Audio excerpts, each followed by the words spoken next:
Ассалаумағалейкум, құрметті ғылым және ауыл арнасының көрермендері, сіздермен бірге мен Нұрғиса Қыдырбайұлы.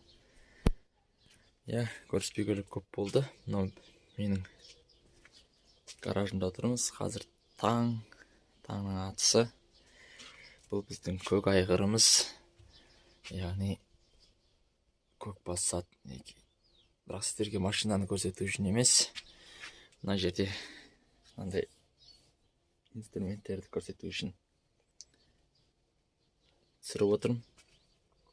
Мынау біз өздеріңіз жақсы білетін жуар ыдысы, сосуд жуары дейді. Яғни ұрық сақтайтын.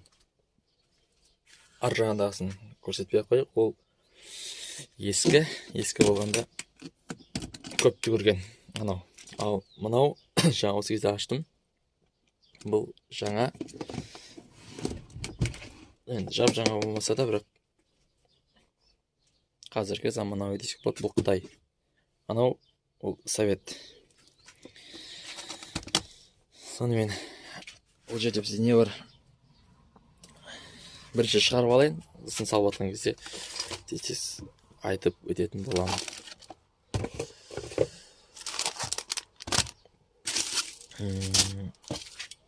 Көптен бері видео түсіруге қол тимей кеткен еді. Сонымен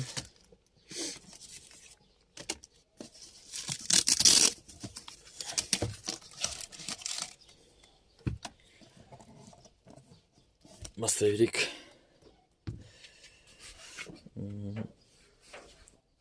Мынау бізде жасанды вагина, искусственный вагина дейді.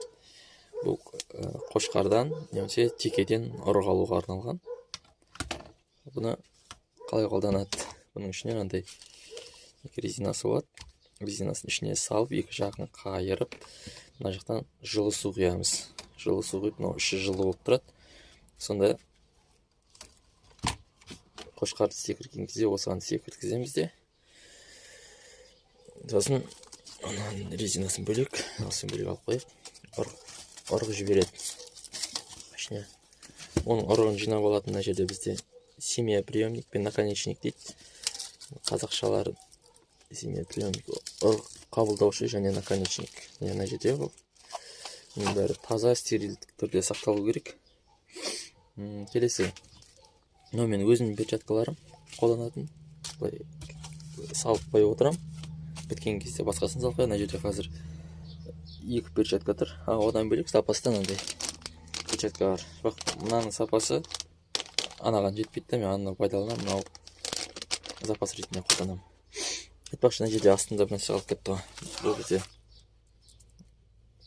ұрық жіберуге арналған шприц, бірақ бұл қойға емес, бұл сиырдікі. Бұл жерде артық болған екен, мына жерге осы жаққа жүрген ғой. Негізі бұл мен қолданбаймын, бұл басқа, бұл екіншісі. Ал неге арналған шприцке? Міне қойға, ұсақ малға арналған, қойға, ешкіге арналған шприці мынаусы. Келесі мынандай шприцтер жүр, 5 миллиграммдық қателеспесем, және ұрық жинаушы. Келесі мынау да сиырдікі, бұл да жүр бұл жерде. Бұл сиыр, бұл чехол, яғни бір рет қолданылады да, әр қайсысы бір сиырға ғана қолданылады чехол. Бұл чехолдың басын кесетін, мына жерде бізде мынандай қайшы бар. Мынандай қайшы бар. Өткірлігіне енді өткір, әрі мына тесігіне неғысаң бір керге қиып түсіреді, әдемі. Оны біз мына жерге қоямыз, іздеп жүрмес үшін. Сосын бір сиырдың ауруын екінші бір сиырға жұқтырмайды. Мысалға, бұқа бір сиырға секіреді, келесі күні басқа сиырға секіреді деген сияқты. Бұқа ауру жұқтыру мүмкін, ал асимилятор ешқашан ауру жұқтырмайды. Осыны естеріңізде сақтаңыздар. Келесі, мына жерде жаңа айттым, жылы су құяды деп. Кейде жылы су болмай қалған кезде мынандай не алып жүреміз. Суды жылытатын емес, қалай айтса болады. Термос дейді ғой, ыстық қалпында сақтайтын. Бір қолмен аша алмай жатырмын.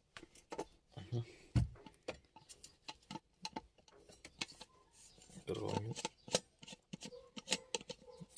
оператор жоқ, не режиссер жоқ, өзіңмен өзің бір қолымен ұстап, бір қолымен сіздер үшін шай алып жүруге неге қолдануға болмайды бұны. Тек қана су, тек қана жұмысқа болып. Шай құйып алып, кофе құйып алып, оған болмайды.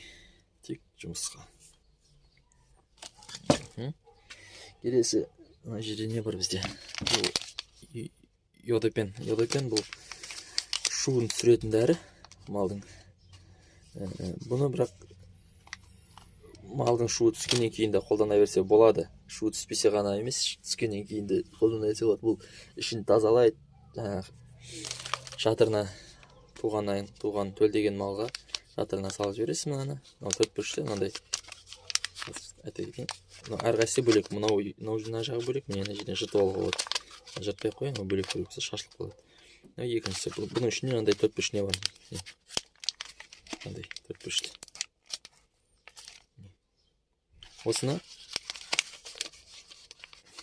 малдың несіне саласыз, арқасына үйіне, содан кейін ары қарай өзі ішінде еріп, тазалап, ірің, қан қалмайтындай тазалап шығады. Егер де шуы түспесе 2 рет саласыз, шуы түссе 1 рет қана саласыз. Жата берсін. Мынау бізде ұсақ малға арналған айна. Яғни ол былай салынады да, бұралады. Бұрап бүйтіп ашып, ішін қарауға арналған. Осындай.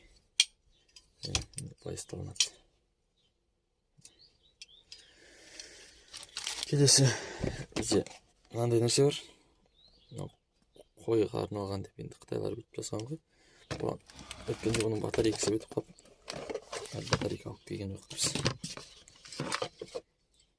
Сосын әсемеге ең бастысы мынандай қосымша лампочкасы да бар ішінде. Бірақ бұны әлі салған жоқпыз. Өзінің лампочкасы жанып тұр. Мына батарейкасы өтіп қалды. Мына астынан батарейка салғансын. Мына қойғаннан кейін ішіне бүйтіп салып, жарық түсіріп қарайтын ғой. Мына жерден бүйтіп басқан кезде ар жағынан жарық жанады да, мына жерден лампочкасын көтерсе жарық түсіріп қарайтын. Егер де жарықтың деңгейі жақсы болатын болса, бұны қолданбай ақ қоюға болады негізі. Негізі мынау сіз жұмыс істеп үйренген дұрыс, ал басында қолданып көруге әрине болады. Бұнымен біз басында қолданып жүрдік, одан кейін батарейкасы жоқ қазір. Әрі бұның батарейкасы біртүрлі батарейка екен. Кәдімгідей андай пальчик емес те, андай жуан іздеп жүріп таппаса. Оны іздеп жүретін адам жоқ, қалаға барып аралап жүретін адам керек, бос адам керек. Жаңа айттым ба? Айттым. Қайшысына айттым. Айттым бәрін. Осындай.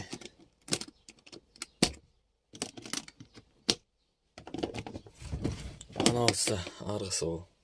Ескі советский. Мынау сосудюар. Сосудюардың мынандай қағаздары бар әйтеуір. Арасында өзіміз жазғанымыз бар. Бір басқа біреулердің қағаздары бар әйтеуір.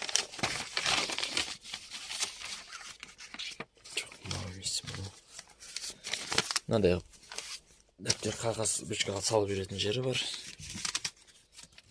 Мындай бөшке алып жүреміз. Жазып жүреміз, не жұмыс істедік, не жұмыс істемедік деген сияқты. Осындай жағдай. Машинамыз.